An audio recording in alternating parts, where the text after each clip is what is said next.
At Arizona State University, we're bringing world-class education from our globally acclaimed faculty to you. Earn your degree from the nation's most innovative university. Online. That's a degree better. Learn more at asuonline.asu.edu. All right, so welcome back, everybody.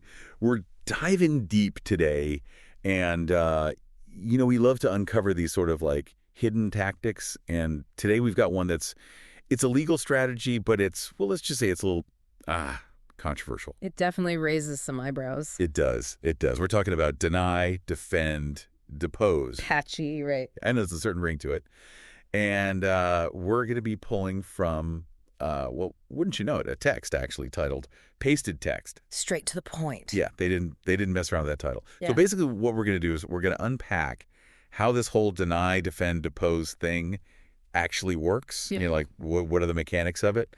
And then we're going to look at whether it's, is it ethical? Is it fair? Because there are definitely strong opinions on both sides. Absolutely. Yeah. And then kind of the big question, how does this impact, the legal system as a whole? So pretty hefty stuff. Big implications. Yeah. So I guess, just to start us off, let's break down these three words, right? Deny, defend, depose. What's the action like implied in each one? Okay, so deny, it's pretty much what it sounds like, right? You're straight up refuting any and all claims against you.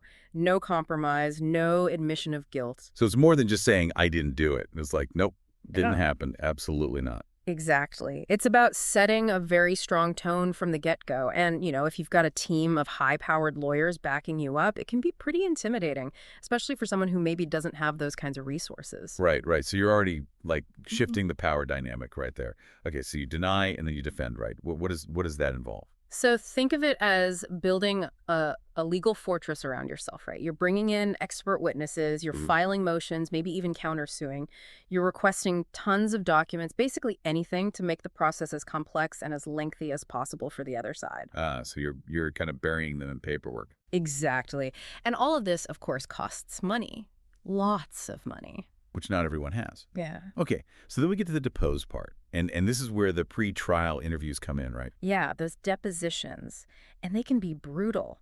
Hours, sometimes even days of intense questioning, all designed to kind of, catch the other side slipping up, find inconsistencies, maybe even discredit them entirely. I've heard stories about these depositions. It's like psychological warfare. It can be. And, for someone like, let's say, a small business owner who's suddenly facing a lawsuit from a massive corporation, it can be incredibly draining, both emotionally and financially. So you're not just fighting the legal battle, you're fighting, like, this war of attrition, right? Just trying to wear the other side down. That's a good way to put it. And the goal oftentimes is to force the plaintiff to settle, even if they have a strong case, just because they can't afford to keep fighting. Which, that brings up a lot of ethical questions. Oh, absolutely. It's a very controversial tactic.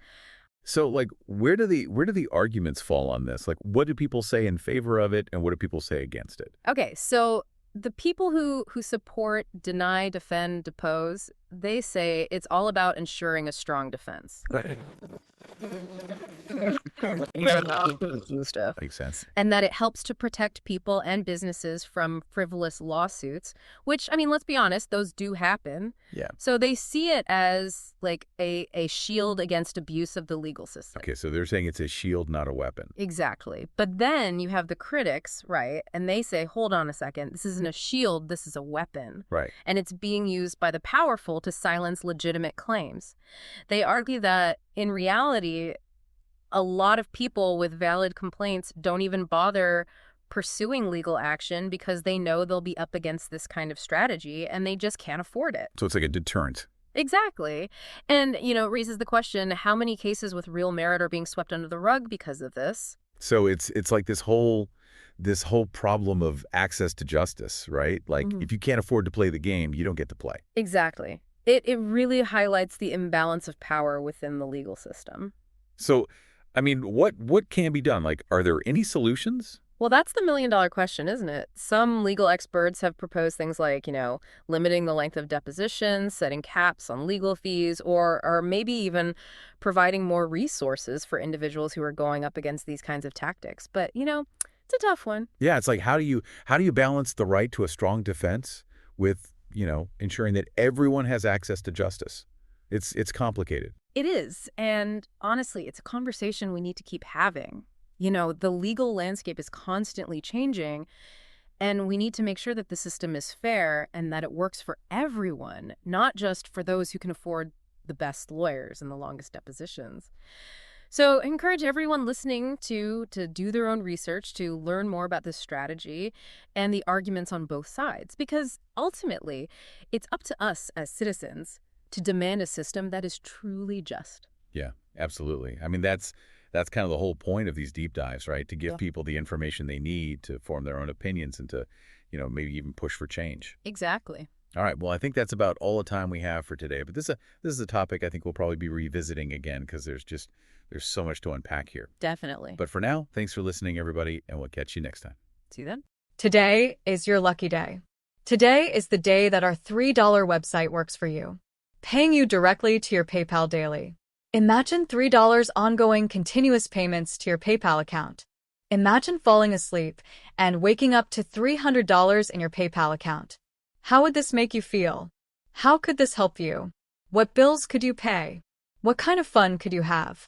What does that retirement look like now?